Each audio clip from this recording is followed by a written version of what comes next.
Employers continue to seek college graduates with global and intercultural competence, and yet according to the Chronicle of Higher Education, less than 10% of all U.S. undergraduates study abroad. At UCF, we found that only 1% of the student population actually traveled abroad last year.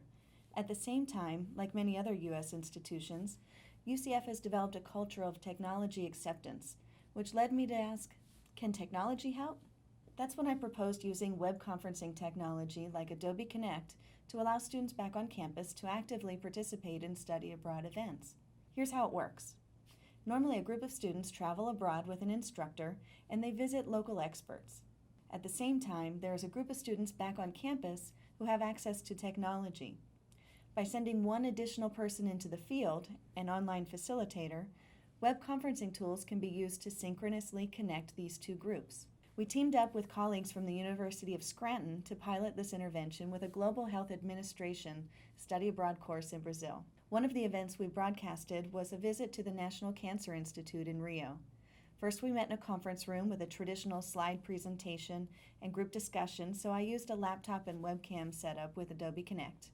And then we toured the facility, so I switched to an iPad. The online participants primarily use the text chat, but in some cases they use their own microphone to ask a question or share a comment. While the video quality was not ideal, the online participants were very forgiving and reported that they loved walking the halls as though they were part of the group. We also toured a favela and later held a group discussion on social justice and community engagement. And all of these sessions were recorded for those who couldn't attend live. This is really a wonderful experience. We've been going through this favela, and it's amazing how they improvise for the lack of services. We were walking through these cables of electricity that you probably saw in the video.